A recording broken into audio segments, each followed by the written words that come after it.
satu kelompok yang sangat berbahaya dan mengancam keuntuhan sebuah negara. Karena kelompok ini akan senantiasa membawa kekacauan pada setiap zamannya dan tidak bisa dihentikan sampai kiamat dibangkitkan. Kelompok ini disebut dengan Al-Khawarij, atau sekarang disebut dengan ideologi terorisme. Kita akan mengenal dari sisi sejarah apa itu Khawarij, kapan munculnya, siapa pengasasnya, kemudian bagaimana perkembangannya, dan bagaimana Khawarij ini muncul dari zaman ke zaman dan kelak yang terakhir menjadi para pengikut Dajjal. Ini yang kita akan bahas. Saya minta antum tidak usah ribut, catat saja, karena nanti pembahasan ini akan banyak muncul sejarah, nama-nama orang, nama-nama tempat, dan begitu seterusnya. Jadi lisannya diam, tangannya saja yang mencatat. Ma'asyiral muslimin, santri, ikhwan dan akhwat yang dimuliakan Allah Subhanahu wa taala. Kita akan mengenal Khawarij dari sisi sejarah dulu sebelum saya jelaskan apa itu Khawarij, bagaimana sifat-sifatnya, dan begitu seterusnya. Pemahaman Khawarij ini, ikhwan, dimulai dari zaman Nabi sallallahu alaihi wasallam. Jadi sejak zaman Rasul sallallahu alaihi wasallam masih hidup, Khawarij ini satu-satunya kelompok sesat yang muncul di zaman Rasul. Dan hadis-hadis tentang masalah Khawarij itu lebih dari 18 hadis, semuanya sahih bicara tentang Khawarij. Karena memang ini satu-satunya kelompok yang muncul di zaman Rasul. Tapi kalau kelompok sesat yang lainnya seperti Qadariyah, Jahmiyah dan yang lainnya itu muncul setelah wafatnya Rasul. Jadi ini satu-satunya firqah yang muncul di zaman Nabi sallallahu alaihi wasallam, kemudian berkembang menjadi sebuah ideologi setelahnya. Bagaimana kisahnya? Ma'asyiral muslimin yang dimuliakan Allah Subhanahu wa taala. Ketika Nabi sallallahu alaihi wasallam melakukan peperangan, dalam sejarah ada namanya Perang Hunain. Perang Hunain. Perang Hunain ini dimenangkan kaum muslimin, dan kaum muslimin mendapatkan harta ghanimah, harta rampasan perang yang begitu banyak. Bahkan suatu ketika Ali radhiyallahu an mengirim emas kepada Nabi sallallahu alaihi wasallam, hasil rampasan perang itu, dengan wadah kulit di mana emas itu belum dibersihkan dari tambangnya, masih emas batangan. Kemudian Nabi SAW ketika itu memanggil orang-orang yang baru masuk Islam supaya teguh keislamannya. Di antaranya 4 orang dipanggil Nabi SAW. Yang pertama namanya Uyainah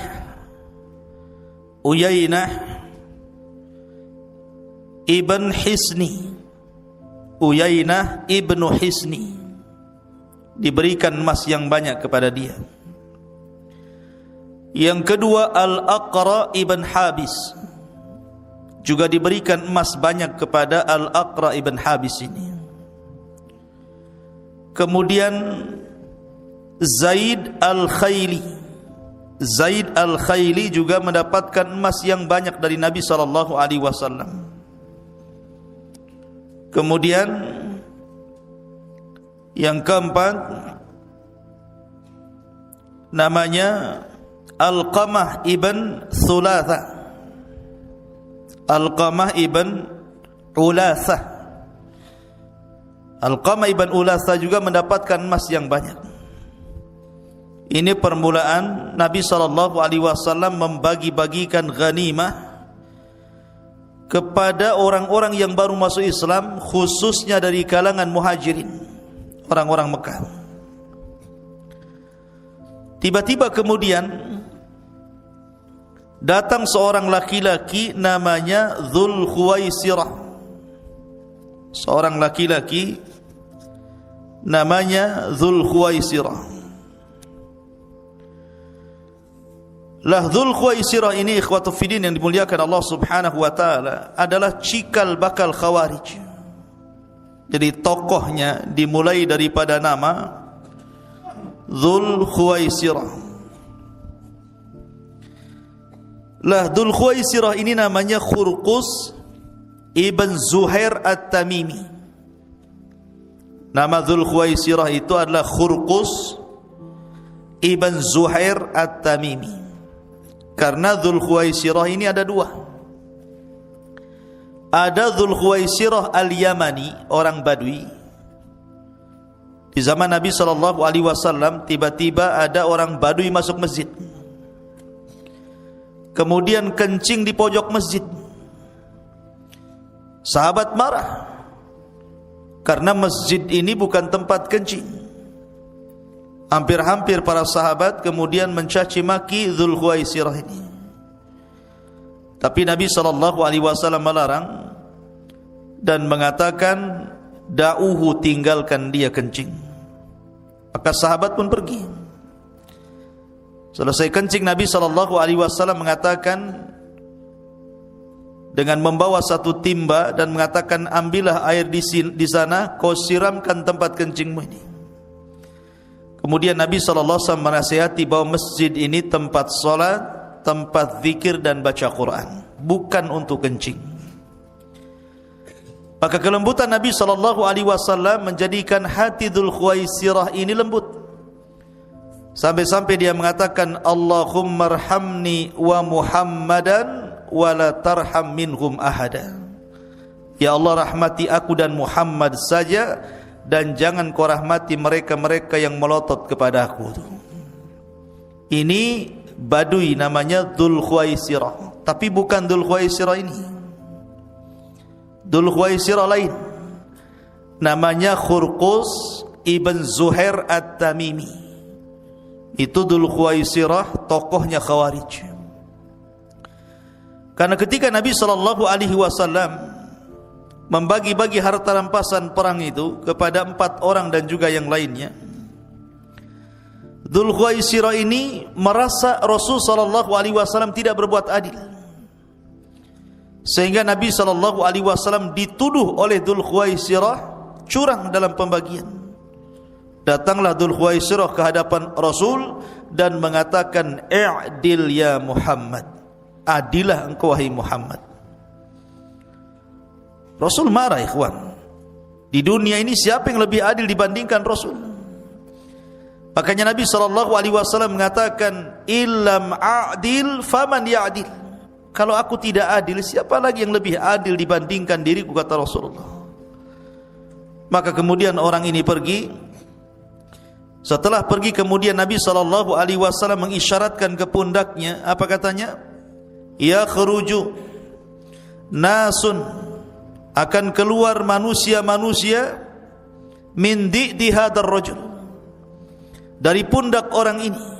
Maksudnya manusia-manusia yang sama sifatnya,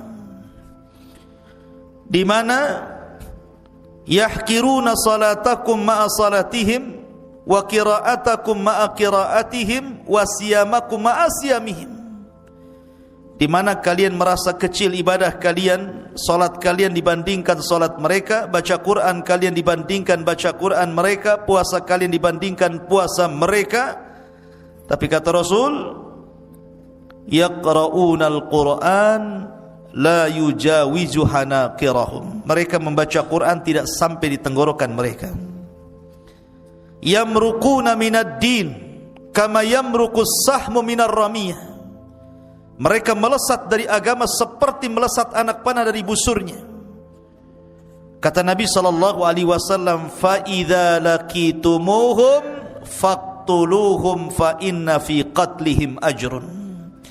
Kalau kau dapati mereka, perangi mereka, bantai mereka, karena dalam membantai mereka ada pahala besar di hadapan Allah Azza wa Jalla.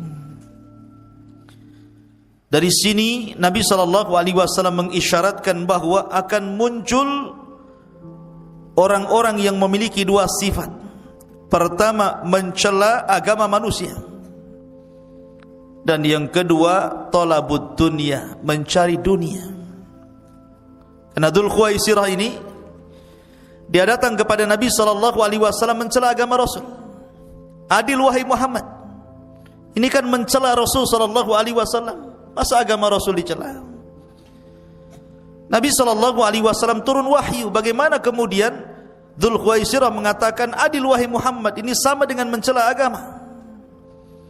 Yang kedua, talabud dunia, mencari dunia.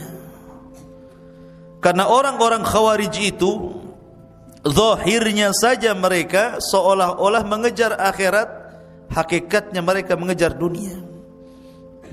Makanya ada seorang ulama tabi'in namanya Hasan Al-Basri rahimahullahu ta'ala.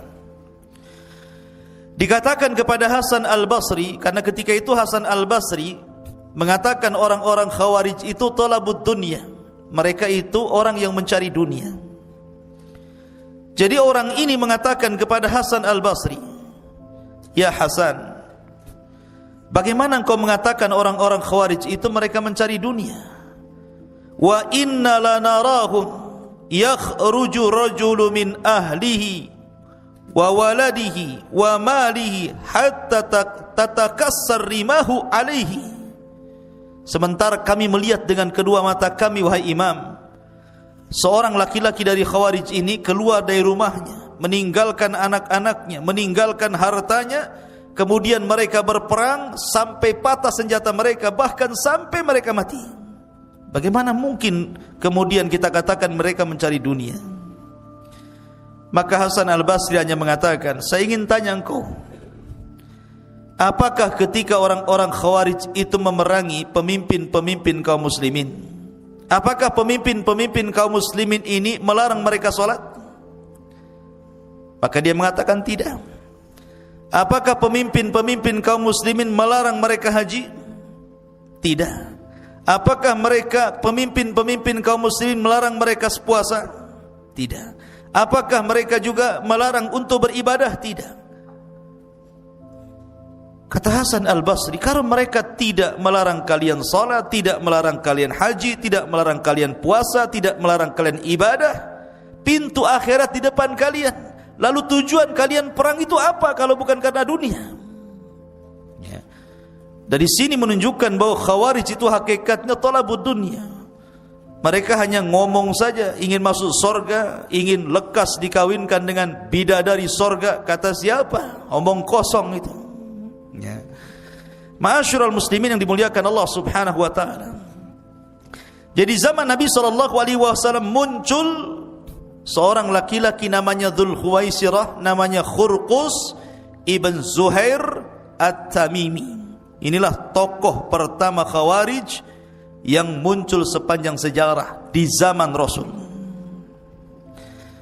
Kemudian yang kedua,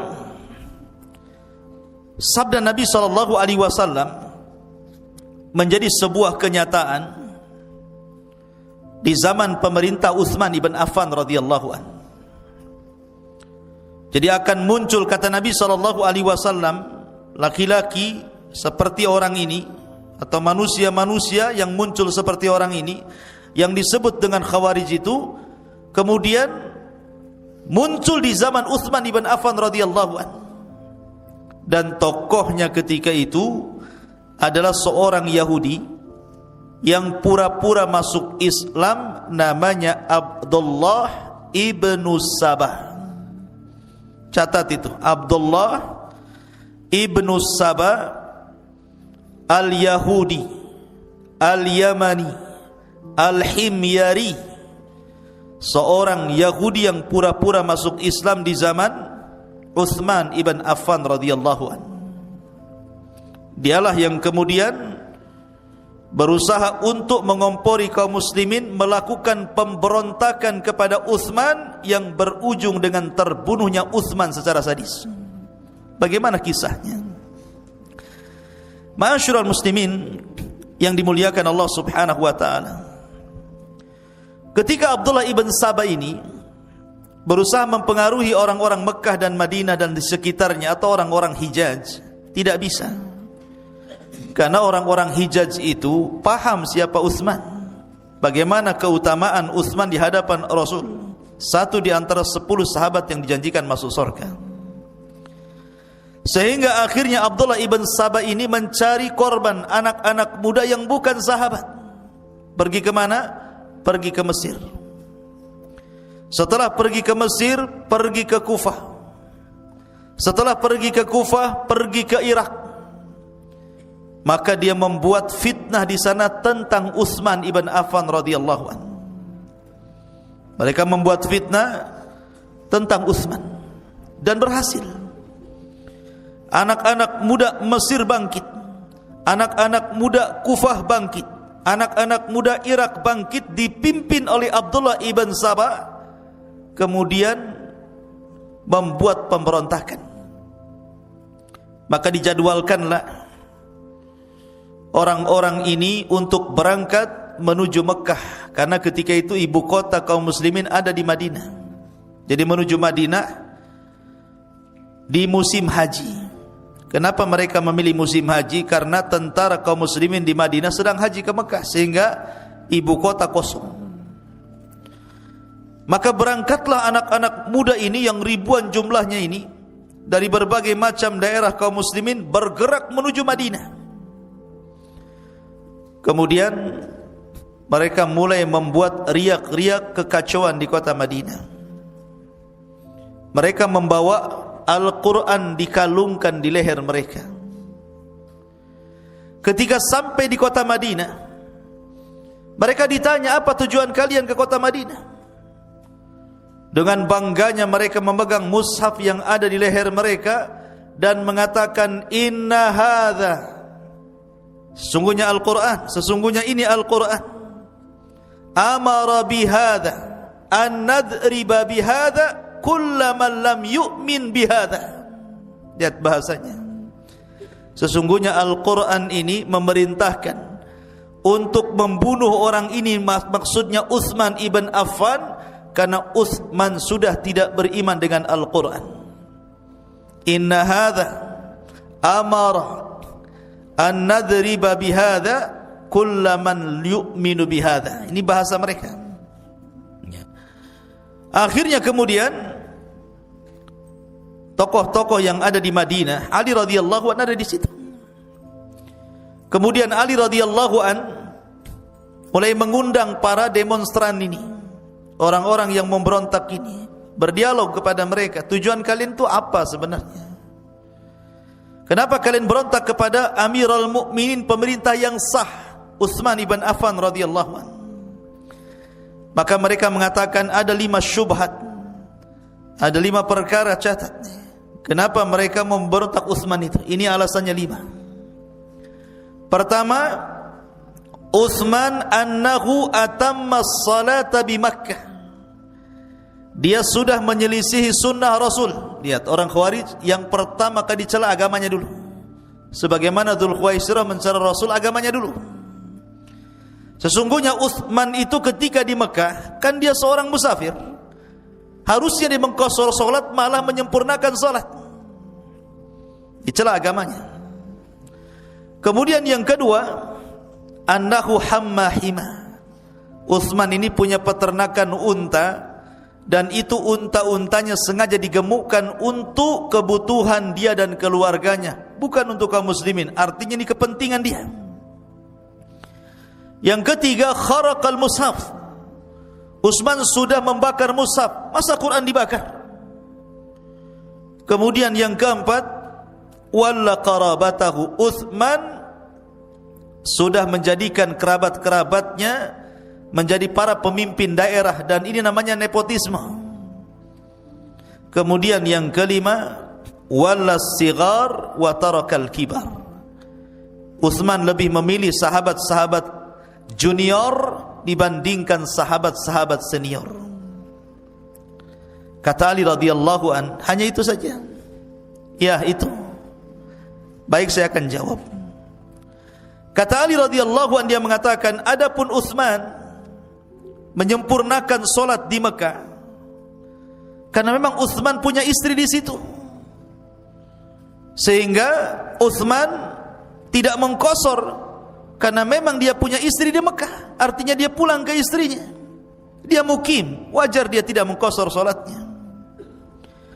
Adapun Utsman punya peternakan unta, Utsman tidak menggemukkan unta itu untuk kepentingannya, tapi itu unta kaum muslimin. Dari mana kalian dapat kabar bahwa itu unta-untanya Utsman? Kemudian yang ketiga, adapun Utsman membakar mushaf, ini tidak benar. Utsman itu hanya mengumpulkan bacaan-bacaan yang syadzah, qiraatus syadzah, bacaan-bacaan yang diperselisihkan, sehingga Utsman tidak mau ada perselisihan setelahnya, maka bacaan-bacaan yang tertulis dalam mushaf itu dibakar. Dan Utsman hanya menetapkan bacaan yang terakhir yang diajarkan Nabi SAW dan disepakati oleh kaum muslimin. Itu yang ditetapkan sehingga menjadi mushaf Utsmani yang antum baca hari ini. Adapun kemudian Utsman memilih pemimpin-pemimpin di daerah dari kerabat-kerabatnya. Saya tanya kepada kalian, apakah Utsman memilih kerabat-kerabat yang zalim? Apakah Utsman memilih kerabat-kerabat yang zalim? Tidak ada. Semua kerabat-kerabat Utsman seperti Muawiyah bin Abi Sufyan yang ada di Syam atau yang lainnya, mereka orang-orang pilihan, mereka orang-orang adil. Bahkan Nabi SAW pun beliau mengkhususkan orang-orang Quraisy untuk menjadi pemimpinnya, dan tidak diperkenankan orang di luar Quraisy. Apa masalahnya? Dan yang terakhir, Utsman ketika memilih orang-orang junior dan tidak memilih orang-orang senior, Rasul pun pernah melakukannya. Rasul SAW pernah mengangkat Usama ibn Zaid. Usama ibn Zaid yang ketika itu usianya 18 tahun memimpin pasukan, sementara pasukannya ada Abu Bakar, Umar, Utsman, Ali dan sahabat yang lainnya. Sementara Usama bin Zaid masih muda. Ya. Kemudian juga Ayyas ibn Usaid, juga oleh Nabi SAW ketika usia 20 tahun disuruh memimpin. Artinya Nabi juga mengambil yang kecil padahal ada yang besar. Maka dari sini kemudian para Khawarij itu, anak-anak muda yang memberontak itu, akhirnya mereka pun sadar dan hendak kembali ke Mesir, ke Kufah dan Irak. Masalahnya ketika mereka pulang, rupanya orang-orang Khawarij ini yang dikepalai Abdullah ibn Sabah ini membuat surat kaleng. Cerdasnya Abdullah ibn Sabah itu dibuat surat kaleng. Surat kaleng ini diatasnamakan Utsman ibn Affan radhiyallahu anhu. Kemudian pura-pura yang membawa surat ini lewat di pasukan anak-anak muda yang sudah hendak pulang ke Mesir, ke Kufah dan Irak. Ditangkap anak muda ini, rupanya ngaku bawa surat dari Utsman yang isinya agar para gubernur yang ada di Mesir, yang ada di Kufah, yang ada di Irak, sesampainya anak-anak muda yang memberontak ini ke tempat-tempat mereka, bunuh mereka. Sementara mereka berada di tengah perjalanan. Kata anak-anak muda ini, kalau kita pulang dibunuh, mati, bagus kita balik lagi ke Madinah. Akhirnya mereka balik lagi ke Madinah.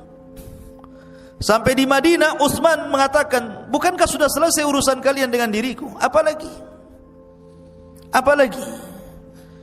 Tiba-tiba mereka mengatakan, tidak ada surat yang kami dapati dari dirimu bahwa engkau menulis seperti ini, bahkan ada tambahan lagi, engkau juga mengirim surat ke Syam kepada Muawiyah agar mendatangkan pasukan besar kemudian membantai kami. Dari sini kemudian marahlah anak-anak muda ini. Dari sini akhirnya terjadi pengepungan rumah Utsman selama 40 hari. Utsman tidak bisa keluar. Sahabat tidak ada sedang haji. Orang-orang di Madinah ketakutan luar biasa karena ini jumlahnya bukan jumlah sedikit, ribuan. Maka selama 40 hari Utsman tidak bisa keluar. Jangan lagi ke pasar, ke Masjid Nabawi yang ia luaskan masjid itu tidak bisa keluar. Betul-betul diboikot Utsman itu. Tidak ada makanan minuman yang masuk. Ma'asyiral muslimin yang dimuliakan Allah Subhanahu wa taala, sampai pada waktunya ketika kemudian Utsman ibn Affan radhiyallahu an ketika itu sudah dikepung, rupanya datang tokoh-tokoh mereka yang kemudian menjadi para pembunuh Utsman belakangan, dan itu yang dikenal 3 orang. Pertama, Kinanah ibn Bishr. Kinanah ibn Bishr. Yang kedua, Sudan ibn Imran. Sudan ibn Imran. Dan yang ketiga, Amr ibn Hamik. Amr ibn Hamik. Kinanah ibn Bishr, Sudan ibn Imran, dan Amr ibn Hamik. Ma'asyiral muslimin yang dimuliakan Allah Azza wa Jalla, di hari ketika Utsman ibn Affan radhiyallahu an dikepung oleh pasukan Khawarij ini, ikhwan. Ketika itu Utsman ibn Affan radhiyallahu an berusaha berceramah kepada mereka. Kata Utsman ibn Affan radhiyallahu an, "Afikum Ali, afikum Talha, afikum Sa'd bin Abi Waqqas, afikum Zubair ibn As."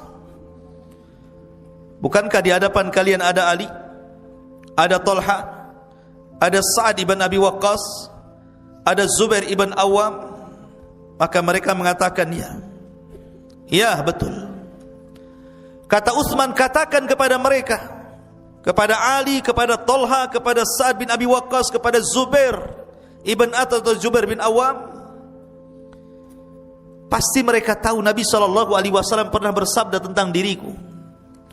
Man ishtara bi'ra rumah falahul jannah. Barang siapa yang membeli sumur rumah, maka bagi dia surga. Kata Utsman, ana ashtaraituha, aku yang membeli sumur itu. Dan Nabi SAW mengatakan, man jahaja jaisyal usra falahul jannah.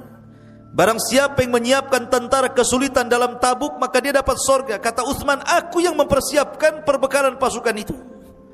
Seolah-olah Utsman ingin mengatakan, aku sudah mendapatkan rekomendasi dari Nabi SAW bahwa aku termasuk penduduk surga. Apa kalian tidak percaya, gitu maksudnya? Masih juga kalian akan membunuhku. Ikhwan, ketika itu banyak para sahabat Nabi SAW menawarkan untuk membela Utsman. Salah satunya Hasan, Husain, kemudian Abu Hurairah radhiyallahu an, kemudian Abdullah ibn Umar, Abdullah ibn Abbas, dan sahabat yang lainnya datang kepada Utsman menawarkan dirinya. Tapi Utsman mengatakan, pergi kalian, jangan ikut campur dengan urusanku di sini. Kenapa? Karena Utsman bermimpi masalahnya. Dalam mimpinya dia berjumpa dengan Nabi SAW. Kemudian Nabi SAW berwasiat, karena ketika itu Utsman kan sedang berpuasa, dan Nabi mengajak berbuka sore itu. Artinya bahwa kalau Utsman hari itu meninggal, maka dia akan menemui Nabi SAW. Maka Utsman tidak mau hari itu kemudian ditolong siapapun, disuruh pergi orang-orang itu. Ya. Makanya ketika kemudian yang paling celaka di antara mereka adalah Kinanah ibn Bishr ini membakar pintu Utsman, pintu rumah Utsman dibakar itu. Maka anak-anak muda masuk ke dalam. Anak-anak muda itu masuk ke dalam. Maka Kinanah ibn Bishr ini mencekik Uthman dari belakang. Kemudian datang Sudan ibn Imran menusuk pedang dari dada sampai tembus ke punggung. Bayangkan Uthman sedang berpuasa dan sedang membaca Quran. Sedang membaca Al-Quran. Kemudian setelah Uthman meninggal dunia, datanglah Amr ibn Hamiq, kemudian menusuk sampai 9 kali dan mengatakan yang 3 tusukan untuk Allah dan yang 6 tusukan untuk sesuatu dalam hatiku, katanya. Lihat Uthman dibunuh dengan cara sadis. Uthman ketika meninggal hanya membacakan ayat fasayakfikahumullahu wa huwas samiul basir. Cukuplah Allah yang akan membalas mereka, dan Allah zat yang maha mendengar lagi maha melihat. Uthman dibunuh dengan cara dikeroyok dengan cara sadis, Islam. Ditusuk berkali-kali sampai akhirnya Uthman pun harus meninggal. Lah istrinya Nailah ini, istrinya Nailah, ketika kemudian mereka menusuk Uthman ini, istrinya kan tidak tega melihat suaminya. Ditariknya baju suaminya, maksudnya dihalang-halangi. Lah ketika tangannya masuk ke dalam baju Uthman, ditebasnya tangan istrinya sehingga jari-jarinya terputus masuk ke dalam pakaian Uthman ibn Affan radhiyallahu anhu. Menjeritlah Nailah, darah di mana-mana. Tetapi mereka memang orang-orang yang biadab, ikhwan. Orang Khawarij ini orang biadab. Mereka tidak punya rasa rahmat dalam hati mereka. Tidak ada kasih sayang sama sekali dalam hati mereka. Melihat darah, melihat Amirul Mukminin dibunuh sedemikian rupa pun, mereka hanya mengatakan kepada Uthman, inna ata'na sadatana wa kubara'ana fa'adalluna sabila. Kami taat kepada pembesar-pembesar kami, tapi justru mereka yang menyesatkan kami, katanya. Kurang ajar ucapan itu. Ma'asyiral muslimin yang dimuliakan Allah Azza wa Jalla, kabar terbunuhnya Uthman ini akhirnya sampai ke mana-mana. Sampai ke Mekah kedengar Aisyah radhiyallahu anha. Sampai ke Syam terdengar oleh Muawiyah bin Abi Sufyan yang masih merupakan kerabatnya. Sampai di telinga para sahabat, geram semuanya, ikhwan. Bagaimana tidak? Ini bukan persoalan kecil, persoalan darah masalahnya. Ya. Ma'asyiral muslimin yang dimuliakan Allah Azza wa Jalla, akhirnya Muawiyah berjanji untuk menghabisi orang-orang Khawarij ambakrati abi, sampai ke akar-akarnya. Karena tentara ketika itu semua berporos di Syam. Tentara kaum muslimin yang paling kuat itu sudah di Syam. Sudah jumlahnya banyak, tentaranya kuat-kuat, dipimpin oleh Muawiyah bin Abi Sufyan. Bergerak mereka ke Madinah, mencari siapa dalang pembunuh Uthman. Sementara orang-orang Khawarij mereka memainkan politiknya. Setelah terbunuhnya Uthman ibn Affan radhiyallahu an, mereka kerasak-kerusuk gitu kan, untuk mencari pengganti siapa yang layak menjadi khalifah setelahnya. Akhirnya kemudian mereka pun mengikuti orang-orang yang mendukung Ali, pura-pura dukung Ali. Maka Ali kemudian sah menjadi Amirul Mukminin sebagai pengganti daripada Uthman ibn Affan.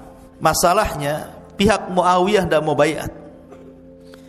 Karena Muawiyah ini sama-sama dari Bani Umayyah dengan Uthman ibn Affan. Muawiyah mengatakan, kami akan baiat kepada anda wahai Ali, tetapi tolong tangkepin dulu seluruh orang-orang yang terlibat dalam pembunuhan Uthman, baru kami baiat. Kalau tidak, kami selamanya tidak akan baiat. Akhirnya kata Ali radhiyallahu an, mana mungkin kami memberantas orang-orang yang membunuh Uthman sementara di belakang mereka kabilah-kabilah besar. Harusnya kau baiat dulu untukku wahai Muawiyah, baru kita utuhkan kekuatan kaum muslimin, baru kita tangkap siapa para pembunuh Uthman, kita adili. Tapi Muawiyah tidak mau, kekeh dengan ijtihadnya, sebagaimana Ali juga berdiri di atas ijtihadnya. Akhirnya kemudian berseberanganlah antara Ali dan Muawiyah bin Abi Sufyan, antara kubu Madinah dengan kubu Syam. Lah karena tidak ada kecocokan antara Ali dan kubu Syam, Akhirnya Ali pun ingin memindahkan ibu kota dari Madinah ke Kufah. Dipindahlah ibu kota dari Madinah ke Kufah supaya Ali bisa memantau orang-orang Syam. Setelah pindah kemudian ibu kota dari kota Madinah ke Kufah, siapa yang nyangka takdir Allah Subhanahu wa taala, rupanya terjadi perang antara pasukan Ali radhiyallahu an dan pasukan Muawiyah ibn Abi Sufyan yang dikenal perang itu sebagai perang Siffin. Perang apa? Perang Siffin. Perang antara Ali radhiyallahu an dan Muawiyah ibn Abi Sufyan. Di sini banyak para sahabat meninggal dunia. Tapi di sini pula kemudian kebenaran nampak. Artinya bahwa Ali radhiyallahu an di atas kebenaran dan yang salah Muawiyah. Dari mana taunya? Dari terbunuhnya Ammar ibn Yasir. Ada sahabat namanya Ammar ibn Yasir yang orang tuanya dibunuh Abu Jahal secara sadis. Yasir dan Sumayyah. Kemudian Ammar ini ketika hijrah dari Mekah ke Madinah membuat Masjid Nabawi. Ammar ini kan kuat orangnya. Kalau kerja bakti itu bawa banyak batu kemudian diangkat untuk membuat Masjid Nabawi. Karena takjubnya Nabi SAW memuji Ammar. Tapi kata Nabi SAW di ujung hadis mengatakan, ya Ammar sataqtuluka fi'atun baghiyah. Wahai Ammar, engkau akan dibunuh oleh para pemberontak. Rupanya ketika pecah perang itu antara kubu Ali dan Muawiyah bin Abi Sufyan, rupanya Ammar meninggal dunia dan Ammar berada di posisi Ali radhiyallahu anhu. Jadi sabda Nabi SAW yang mengatakan, wahai Ammar, engkau akan dibunuh oleh para pemberontak, maksudnya fi'atun baghiyah. Fi'ah yang memberontak adalah pihaknya Muawiyah karena tidak baiat kepada Ali. Ya. Makanya Ali radhiyallahu anhu ketika ditanya tentang mauqif Muawiyah, kata Ali, hum ikhwanuna baghaw alaina. Mereka masih saudara kita, tapi mereka melampaui batas kepada kita. Bughat. Ya.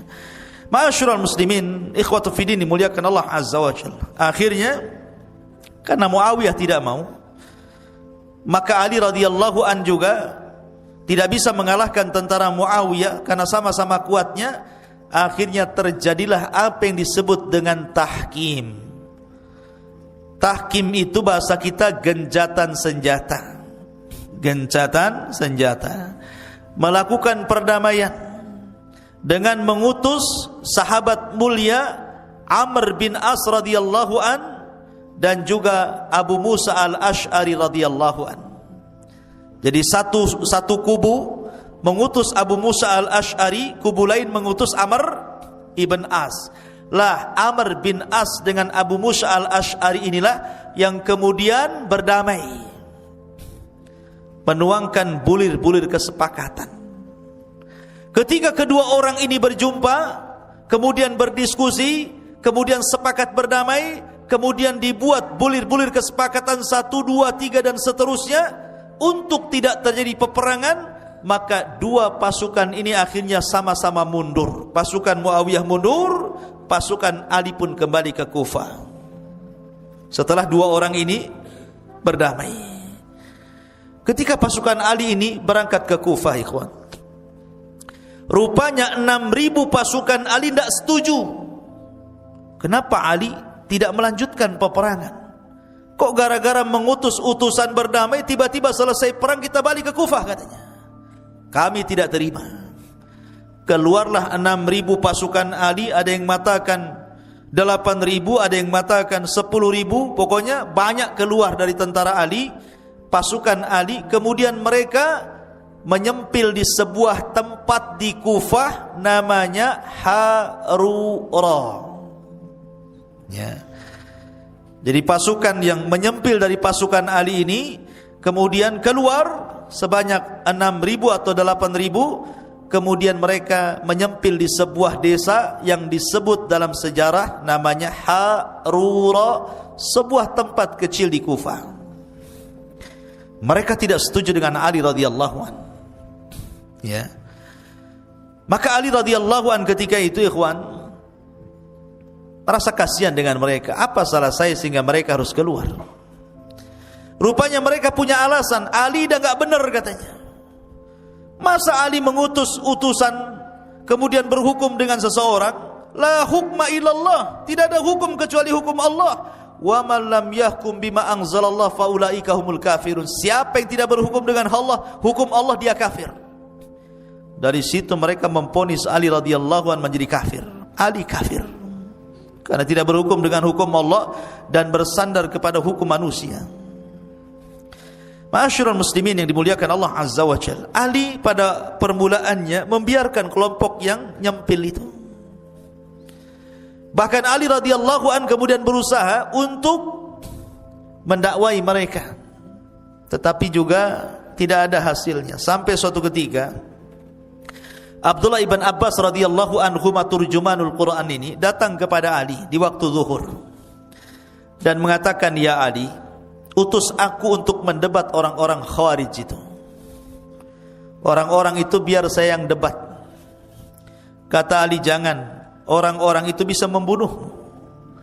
Kata Abdullah ibn Abbas radhiyallahu anhuma, "Tidak masalah, ana rajulun hayyin." Saya ini orangnya nyantai wahai Ali. Kalau aku dakwai mereka terima, alhamdulillah. Tidak terima ya sudah, saya balik. Kata Ali, "Ya sudah kalau itu kehendakmu." Maka Abdullah ibn Abbas radhiyallahu anhuma pulang pakai baju yang sangat bagus, pakai harum-haruman, disisir rambutnya, ganteng, kemudian keluar dari rumah menuju Harura. Sampai di Harura, Ibnu Abbas mengatakan, "Assalamualaikum." Tidak dijawab karena menurut mereka Ibnu Abbas itu kafir masalahnya, mendukung Ali. Mereka yang mengatakan, "Apa yang kau kehendaki wahai Ibnu Ammi Rasul, anak paman Rasul?"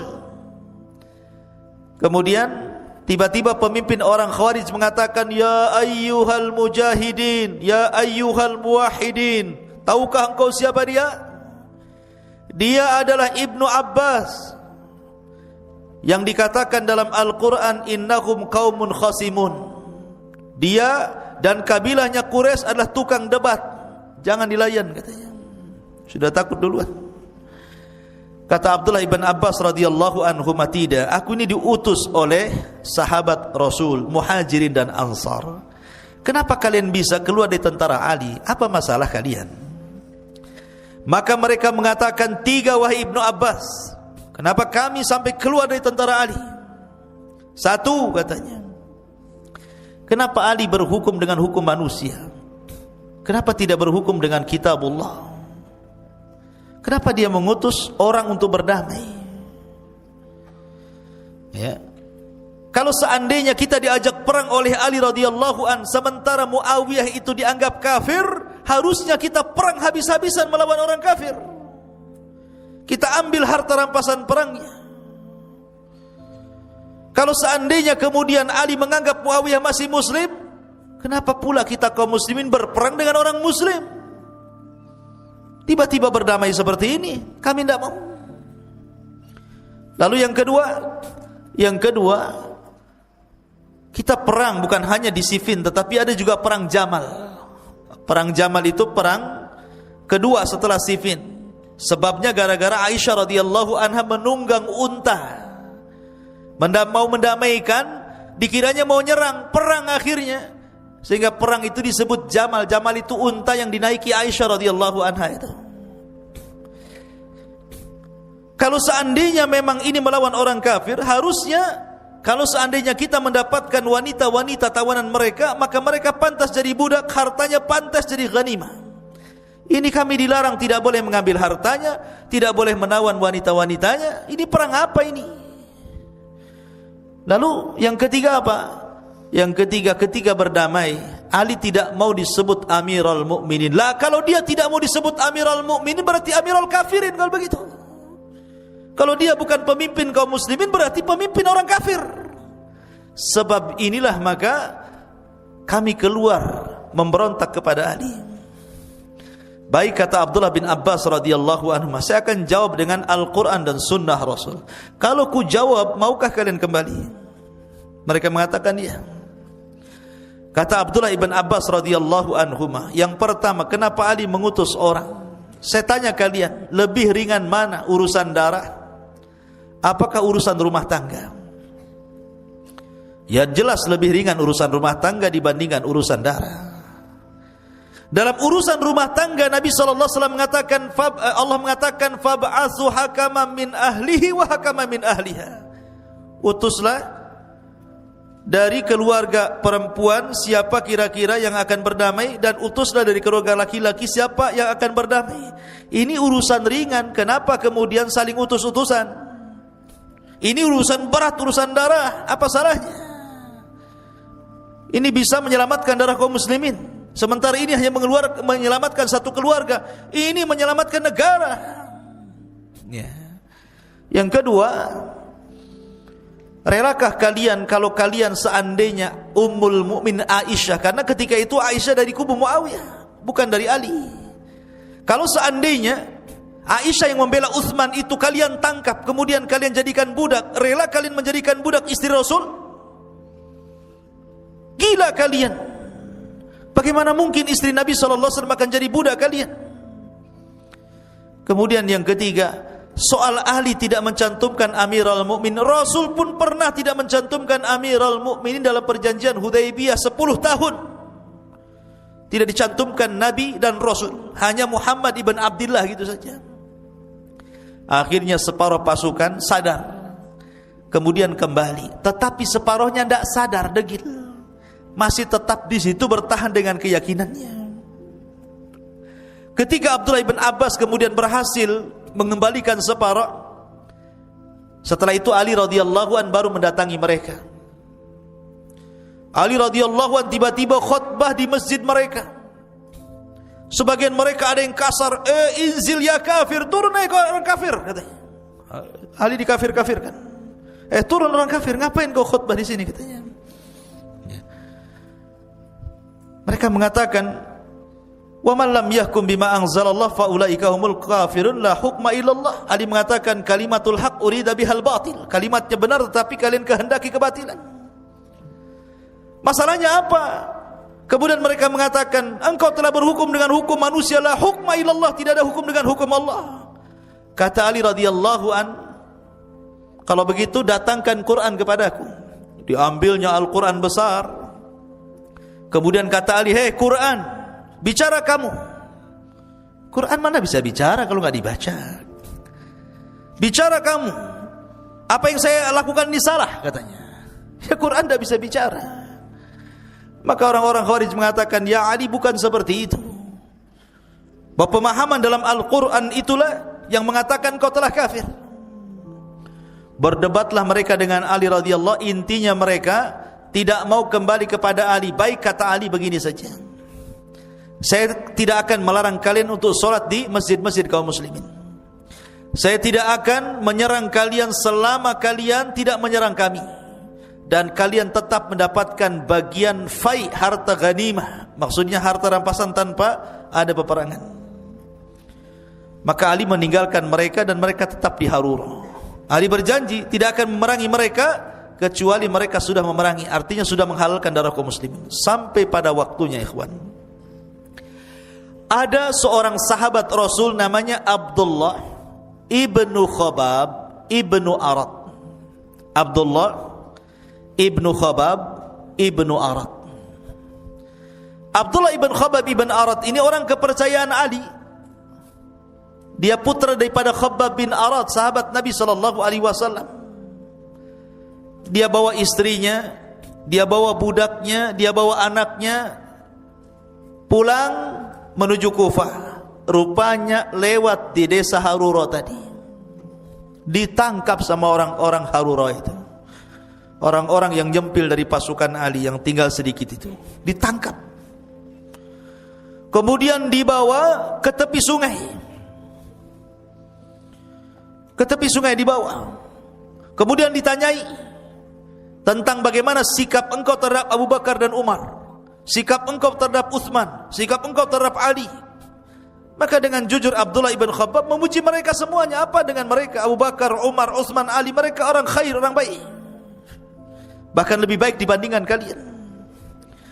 Akhirnya mereka geram, kemudian mereka hendak membunuh keluarga Khabbab ibn Arat, Abdullah ibn Khabbab ibn Arat, dibawa ke tempat lain. Sepanjang perjalanan ini lewat di kebun kurma. Kebun kurma itu milik orang Nasrani. Ada satu kurma jatuh, diambil. Pas mau dimakan sama kawannya, ittaqillah, kamu belum dapat izin, kenapa kau makan kurma itu? Lemparkan kembali. Akhirnya enggak jadi dimakan, dilempar lagi. Kemudian berangkat lagi. Ketemu babi di tengah jalan, hampir ditebas. Betul-betul ditebas, kemudian mati babi itu. Kata kawannya, kenapa kau bunuh babi itu? Babi itu milik orang dhimmi, orang kafir dhimmi. Kau harus minta maaf, katanya. Akhirnya ketika ketemu orang yang punya babi, minta maaf, saya sudah bunuh babimu, katanya. Akhirnya kemudian terakhir, ketika Abdullah ibn Khabbab bin Arat ini sudah sampai di tempat eksekusi kematian, kata Abdullah ibn Khabbab bin Arat, kalian ini aneh. Kalian pura-pura zuhud melihat kurma jatuh dan itu milik orang Nasrani. Kemudian kalian tidak mau makan, langsung dilempar. Kemudian ketika kalian membunuh babi, kemudian kalian harus minta izin dulu, minta uzur karena sudah membunuh babinya. Sekarang kau akan membunuh aku? Lebih mahal mana darahku dengan darah babi itu? Tapi tetap saja akhirnya Abdullah ibn Khabbab bin Arat pun dibantai orang Khawarij, sampai jariyahnya yang sedang hamil ditusuk perutnya, dibelek keluar ususnya, dibunuh bayinya sampai mati semua di situ. Lihat dahsyatnya orang-orang Khawarij, tidak ada rahmat sama sekali. Akhirnya kemudian kabar pembunuhan Abdullah ibn Khabbab bin Arat sampai ke telinga Ali, marah Ali. Ali sudah ngomong, aku tidak akan perangi kalian sebelum kalian merangi kami. Ini sudah menghalalkan darah kaum muslimin. Maka Ali mempersiapkan pasukan besar, dikirimnya ke Harura, dibantai mereka semua sama Ali radhiyallahu an, karena mereka sudah mulai menghalalkan darah kaum muslimin. Dari sini ma'asyiral muslimin yang dimuliakan Allah Azza wa Jal, makanya Khawarij ini asasnya 3 dari semua kisah yang saya ceritakan. Pertama, mereka khuruj, memberontak kepada pemerintah yang sah. Dan khurujnya itu, memberontaknya itu karena ada sebuah pemahaman yang disebut dengan takfir, mengkafir-kafirkan. Dia kafirkan Ali, dia kafirkan orang-orang yang mendukung Ali, dan begitu seterusnya. Kemudian yang ketiga, berakhir menghalalkan darah kaum muslimin. Dibunuhnya Abdullah ibn Khabbab ibn Arat. Pertama khuruj, memberontak. Memberontak kepada siapa? Memberontak kepada Utsman, berakhir dengan terbunuhnya Utsman. Kemudian di zaman Ali memberontak kepada Ali radhiyallahu an. Kemudian yang kedua takfir, dikafir-kafirkannya Ali. Kemudian yang terakhir halal darah kaum muslimin, dibunuhnya Abdullah ibn Khabbab ibn Arat. Dari sini Nabi SAW mengatakan, fa idza lakitumuhum faqtuluhum fa inna fi qatlihim ajrun. Apabila kau dapati mereka, bantai mereka, perangi mereka, karena engkau kalau mendapati mereka dan memerangi mereka, dalam memerangi mereka itu dapat pahala besar. Karena mereka itu orangnya sadis, tidak punya rahmat. Nabi SAW itu pernah 13 tahun betul-betul dihabisi dakwahnya orang-orang Quraisy. Orang-orang Quraisy itu menghabisi dakwah Rasul dengan berbagai macam cara. Mulai dari ucapan, perbuatan, sampai kepada tingkat upaya pembunuhan. Sehingga Rasul hijrah ke Madinah. Setelah kemudian Rasul kuat dari Madinah, akhirnya Mekah dikuasai dalam perang Fathu Mekah. Nabi SAW memaafkan orang-orang musyrik itu. Rasul ketika berdiri di Bukit Safa, dia melihat orang yang pernah menghinanya, yang pernah menyakitinya, yang pernah menyakiti para sahabatnya. Rasul melihat muka-muka orang itu. Tapi Nabi SAW mengatakan, idhabu fa antumut tulaqa, pergi kalian, kalian sudah aku maafkan. Padahal mereka orang-orang musyrik. Tetapi giliran Nabi SAW bicara tentang Khawarij, yang mereka dikias, yang disifatkan ahli ibadah, ahli puasa, ahli baca Quran, mata mereka cekung karena suka qiyamul lail, kurus mereka, badan mereka kurus karena biasa berpuasa.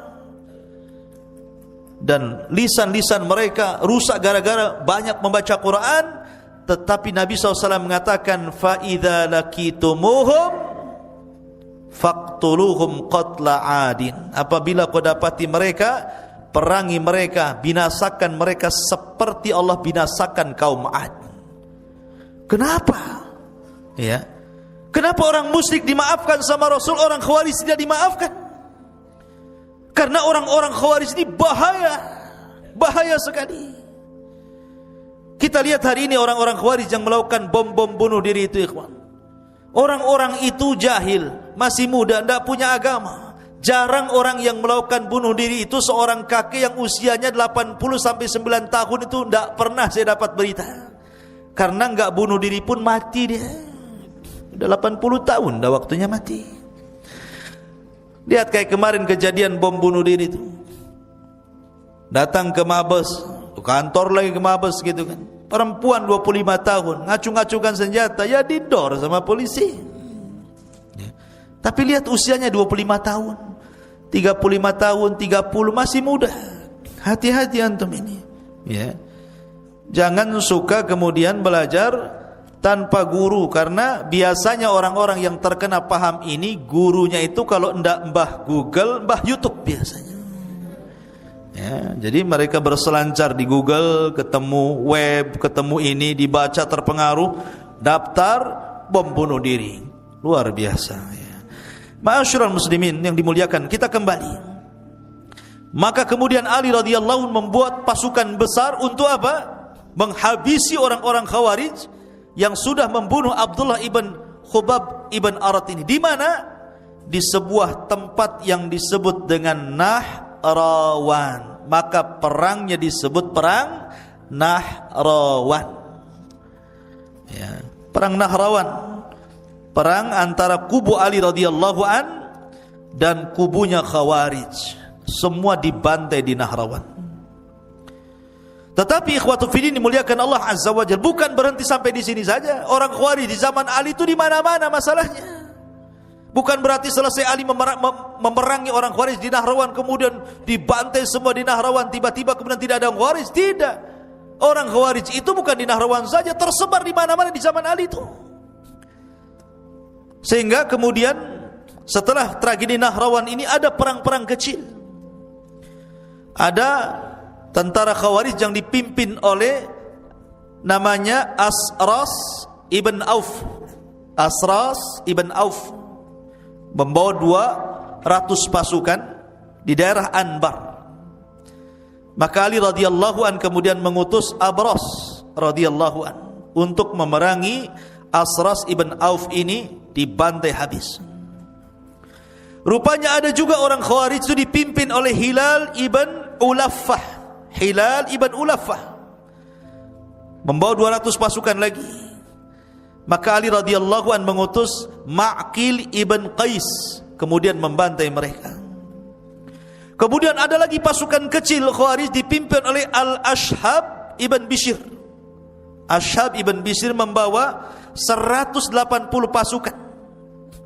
Maka Ali radhiyallahu an mengutus Kharijah ibn Qidamah kemudian membantai mereka. Begitu Khawarij itu tidak banyak. Teroris-teroris itu tidak banyak mereka, 1, 2, tapi buat kacau. Ya. Di zaman Ali itu tidak banyak, paling berapa ratus, tak ribuan. Sampai akhirnya ada namanya Abu Maryam. Abu Maryam membawa 400 pasukan. Ini orang gila ini Abu Maryam ini. Dia dijuluki Syuja, orang paling pemberani zaman itu. Abu Maryam Khawarij ini pemberani. Kenapa saya katakan pemberani? Membawa 400 pasukan menyerang ibu kota. Bayangkan, ibu kota. Semua tentara ada di ibu kota, diserangnya ibu kota. Ini di depan mereka ribuan orang tentara Ali. Dia cuma membawa 400 pasukan. Saking beraninya tuh Abu Maryam Khawarij itu. Maka Ali radhiyallahu an kemudian mengutus Shuraih ibn Hani. Shuraih ibn Hani kemudian membantai mereka, tidak tersisa kecuali 50 orang. Mereka menyerah, tobat, kemudian diobati. Rupanya sudah diobati, kumat lagi penyakitnya, berontak lagi. Begitulah orang Khawarij. Makanya Rasul mengatakan di dalam hadis Nabi SAW tentang Khawarij ini sampai-sampai dikatakan oleh Abdullah ibn Sirin, Muhammad ibn Sirin radhiyallahu an, ketika beliau memahami hadis ini, yakhruju nasun min kibalil masyriq yaqra'una al-Qur'ana la yujawizu taraqihim yamrukuna minad din kama yamrukus sahmu minar ramiyah thumma la ya'uduna fihi hatta ya'uda sahmu ila fuqihi. Lihat bahayanya Khawarij, ikhwan. Kata Rasul, akan muncul manusia dari arah timur. Mereka membaca Quran tidak sampai di tenggorokan mereka. Mereka melesat dari agama seperti melesatnya anak panah dari busurnya. Kemudian mereka tidak akan kembali ke dalam Islam sampai anak panah yang sudah disesatkan kembali lagi ke busurnya. Kata Muhammad ibn Sirin, lihat hadis ini, akhirnya lebih buruk dibandingkan awalnya. Awalnya mengatakan seperti melesat anak panah dari busurnya. Maksudnya mereka keluar dari agama seperti melesat anak panah dari busurnya. Ini awal hadisnya. Akhir hadisnya, kemudian mereka tidak kembali seperti anak panah yang sudah melesat, tidak mungkin kembali ke busurnya. Begitu susah taubatnya orang Khawarij itu. Sampai yang 50 orang ini, pasukan Abu Maryam ini sudah diberantas Ali. Akhirnya menyerah yang 50 orang, kemudian bertobat di hadapan kaum muslimin. Rupanya di zaman Umar bin Abdul Aziz buat ulah lagi, berontak lagi kepada Umar bin Abdul Aziz, dibantai Umar bin Abdul Aziz. Lihat Khawarij ini, penyakit bahaya ideologi ini kalau sudah nempel susah dicuci itu otaknya itu. Makanya jangan sampai anak-anak muda seperti antum-antum ini masuk, karena kalau sudah masuk susah keluar itu masalahnya. Ya. Kata Muhammad ibn Sirin, lihat akhir hadis lebih bahaya dibandingkan awalnya. Ma'asyiral muslimin yang dimuliakan Allah Azza wa Jalla. Sampai akhirnya ketika Ali sudah hampir memberantas banyak orang Khawarij, banyaklah keluarga-keluarga Khawarij itu banyak yang sakit hati kepada Ali. Akhirnya mereka bersiasat lain. Kalau perang face to face, hadap-hadapan, kayaknya kita tidak mungkin menang. Akhirnya berkumpullah 3 orang di Mekah. Yang pertama Abdurrahman ibn Mulzam. Abdurrahman ibn Mulzam. Yang kedua Amr ibn Bukair. Amr ibn Bukair. Yang ketiga Buraq ibn Abdullah At-Tamimi. Buraq ibn Abdullah At-Tamimi. 3 orang ini duduk-duduk di haram. Abdurrahman ibn Mulzam, Amr ibn Bukair dan Buraq ibn Abdullah At-Tamimi kumpul di Mekah, di haram, rapat bertiga. Saya ulangi bahwa Abdurrahman ibn Mulzam akhirnya dikirim ke mana? Ke Kufah untuk membunuh Ali. Sesampainya di Kufah, persis ketika mendekati waktu subuh, Ali radhiyallahu an ketika itu hendak melaksanakan sholat subuh. Namanya orang nggak akan perasan akan dibunuh, ikhwan. Tidak mungkin bawa pasukan, bawa pedang. Namanya orang mau sholat. Maka dihadang oleh Abdurrahman ibn Mulzam.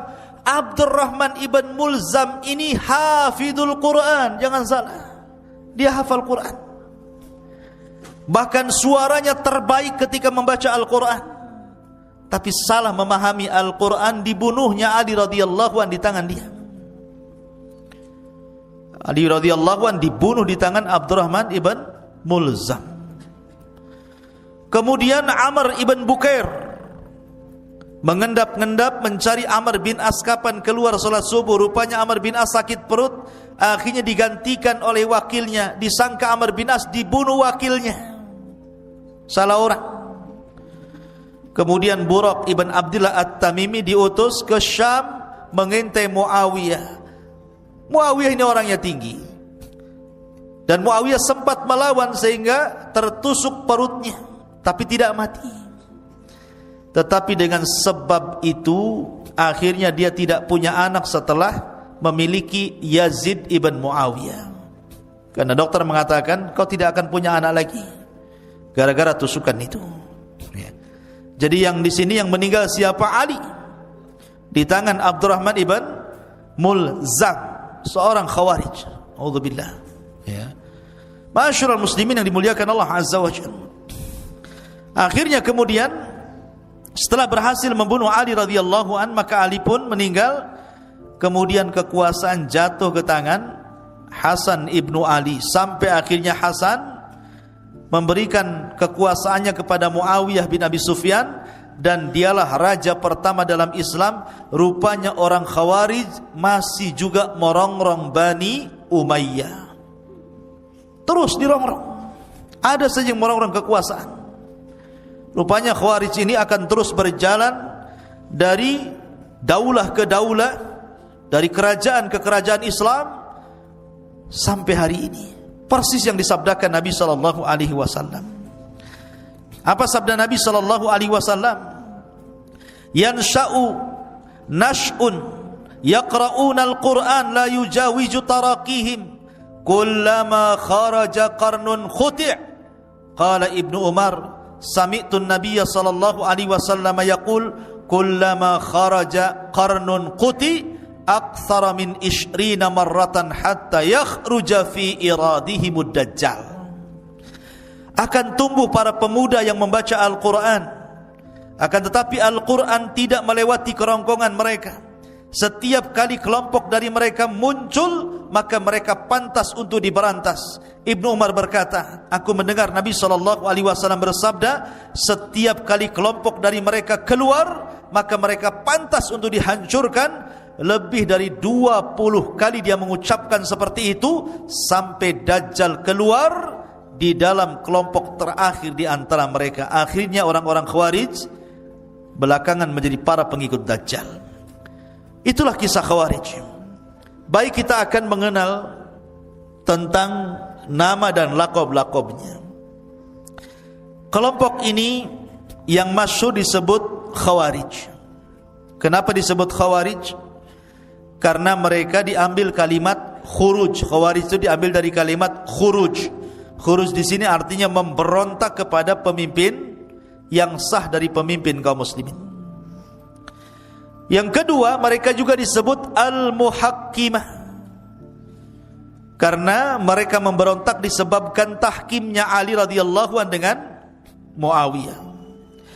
Mereka juga disebut al-haruriyah, karena mereka kemunculannya berasal dari satu desa di Kufah, namanya desa Harura.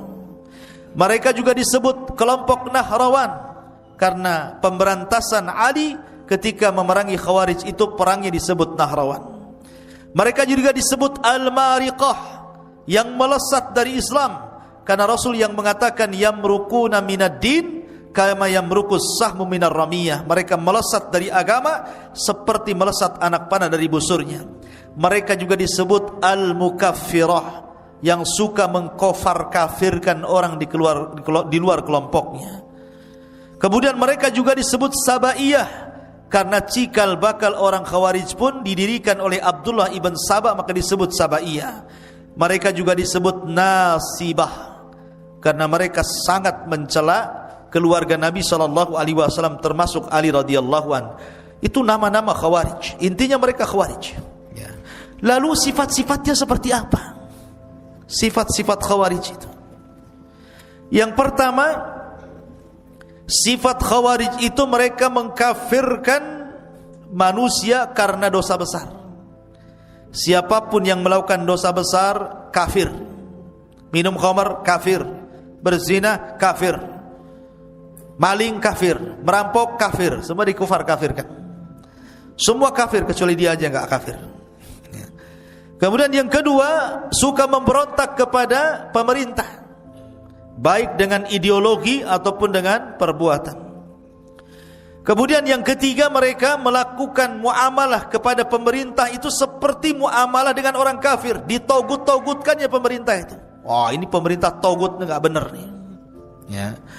Kemudian yang nomor 4, sarfun nusus, suka memaling-malingkan nas Al-Quran dan Sunnah.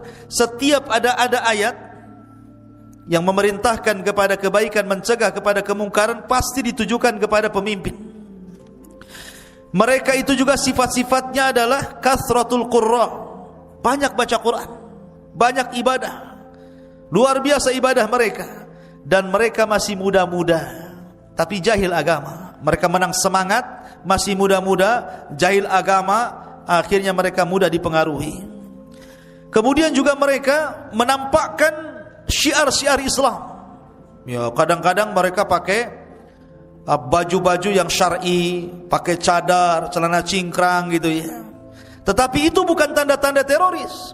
Ya, itu bukan tanda-tanda teroris, karena itu sunnah Nabi SAW. Mereka hanya ria saja, ingin menampakkan bahwa mereka di atas Islam. Ya, karena terorisme ini ideologi. Orang melakukan bom bunuh diri itu bukan karena pakai cadar, bukan karena celananya cingkrang, bukan karena pakai jubah. Bukan itu yang mendorong itu orang untuk melakukan bom bunuh diri. Tetapi yang mendorong orang melakukan bom bunuh diri itu karena ideologinya, karena akidahnya, karena keyakinan dan pemikirannya yang sesat yang mendorong dia untuk melakukan bom bunuh diri. Jadi bukan karena pakaian. Nggak ada urusan pakaian dengan bom, nggak ada urusan cingkrang dengan bom, nggak ada urusan janggut dengan bom, nggak ada. Karena bom itu ada urusan dengan ideologi yang sesat. Ya. Ma'asyiral muslimin yang dimuliakan Allah Azza wa Jalla. Kemudian di antara ciri-ciri mereka adalah al-khalal. Mereka ada kepincangan ketika memahami Al-Quran dan Sunnah. Mereka selalu melirik ayat-ayat yang berbicara tentang azab dan meninggalkan ayat-ayat yang bicara tentang rahmat. Mereka lebih memilih azab-azab ancaman dan mereka meninggalkan azab-azab tentang perjanjian ataupun surga dan neraka. Kemudian juga mereka jahil. Mereka jahil. Mudah untuk segera menghukum sesuka mereka dan keras hati. Dan ini yang lebih parah, mereka memerangi orang Islam dan membiarkan para penyembah berhala. Harusnya para teroris ini kalau mau bom bunuh diri sono ke Israel. Karuan jelas musuhnya kan. Ngapain pula kemudian bom bunuh diri trotoar? Ya, apa yang mau dibom? Kalau mereka itu mau membunuh sana, membunuh orang-orang kafir yang jelas memerangi kita di Israel sana, yang menembaki orang-orang Palestina gitu ya. Kenapa? Karena juga tidak dalam Islam itu tidak semua orang kafir harus diperangi. Ada orang kafir yang wajib dilindungi, seperti kafir dhimmi, kafir bertetangga dengan kita, dia non muslim, wajib dilindungi. Kafir musta'man, kafir-kafir yang dari luar ingin ke Indonesia, ingin jalan-jalan, lindungi. Ataupun kafir mu'ahad, kafir yang ada perjanjian, negara kafir bekerjasama dengan negara Islam, lindungi. Kecuali kalau dia sudah angkat parang, angkat pedang, angkat pisau, mau nusuk, lain ceritanya. Tak mungkin ditusuk antum diam saja. Ya, pasti dia melawan kan gitu ya. Kalau mereka sudah mengangkat senjata, baru kita angkat senjata, itu namanya kafir harbi. Itu yang diperangi. Ya. Ma'asyiral muslimin, yang kemudian mereka juga ghulu, ekstrim terhadap agama. Dan mereka juga tidak suka dengan para ulama. Sejak dulu Khawarij itu tidak ada sahabat Rasul, tidak ada ulama di balik mereka, tidak ada fuqaha di balik mereka. Mereka hanya kumpulan anak muda yang semangat tapi sesat, akhirnya kemudian melakukan aksi-aksi yang tidak terpuji dalam Islam. Makanya Syekhul Islam Ibnu Taimiyah mengatakan la lil islami nasaru wala lil kuffari kasaru. Perbuatan mereka itu tidak menolong umat Islam, ya juga tidak menghancurkan orang kafir. Islam tidak tertolong dengan perbuatan mereka, justru Islam semakin buruk.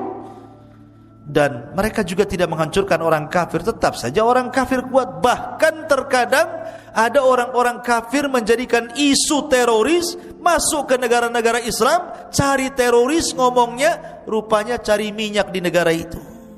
Isunya teroris, padahal yang dicari minyak. Dia bantai, dihancurkannya negara-negara kaum muslimin, dijadikan isu nasional. Oleh karena itulah maka ikhwatu fiddin yang dimuliakan Allah Azza wa Jalla, Khawarij ini bahaya. Ingat, saya nasihatkan, kenapa saya lebih nasihat malam ini khusus bicara Khawarij, ikhwan. Karena sasaran orang Khawarij itu usia-usia kayak antum ini. Bukan orang-orang yang sudah tua, kayak antum ini. Apalagi di zaman sekarang ini, zaman globalisasi, yang dekat menjadi dekat sekali, yang jauh juga menjadi dekat gara-gara handphone, Facebook, YouTube, macam-macam, sehingga informasi mudah diserap. Maka kalau kita tidak dibekali pemahaman ini, dikhawatirkan antum pulang main YouTube, main handphone, akhirnya masuk ke web mereka, pulang bukan ke Jabal Uhud, naruh bom pula dalam perutnya kan. Kita tidak tahu. Makanya ini pemahaman ini akan terus berjalan. Maka antum yang sudah ngaji malam ini, kasih tahu keluarganya. Kalau ada 3 ciri, antum punya tetangga nih cirinya. 1, ngajak memberontak pemerintah. Yuk kita turunkan pemerintah ini. Udah nggak beres pemerintah ini, banyak korupsi, pemerintah zalim, pemerintah tagut, harus kita ganti. Allahu Akbar umpamanya. Nah, itu udah nggak beres tuh. Ya. Jangan mau, kalau sudah mau ngajak-ngajak berontak, 1. Yang kedua, kalau sudah mengkafir kafirkan pemerintah. Oh, pemerintah ini zalim, tidak berhukum dengan hukum Allah, berarti pemerintah ini tagut, berarti kafir. Maka yang mendukungnya kafir, berarti menteri-menterinya kafir, berarti polisinya juga kafir, tentaranya kafir, TNI-nya kafir, partainya kafir, pendukungnya kafir, semua kafir, dia saja yang enggak kafir. Enak kali, ya kan? Semua kafir, dia tak kafir. Ini kalau sudah kufar kafir, hati-hati. Nah, ini ideologi yang kedua Khawarij. Yang ketiga nih, kalau sudah ngajak bom bunuh diri, diiming-imingi nanti langsung masuk surga. Kata siapa? Yang ada orang yang dicetak orang Khawarij untuk menjadi para pelaku bom bunuh diri itu sebenarnya sedang disiapkan untuk menjadi kilabu ahlin nar, anjing-anjingnya neraka, kata Rasulullah. Karena Khawarij itu anjing-anjingnya neraka. Jadi kalau orang mau untuk dijadikan pengantin bom bunuh diri, hakikatnya anda itu dijadikan anjingnya orang Khawarij untuk dimasukkan ke neraka. Makanya Rasul mengatakan, hum kilabu ahlin nar, hum kilabu ahlin nar. Mereka adalah anjing-anjingnya neraka, mereka anjing-anjingnya neraka. Naudzubillah. Ya. Jadi orang Khawarij ini bahaya sekali, ikhwatu fiddin yang dimuliakan Allah Azza wa Jalla. Baik, ini materi tentang Khawarij.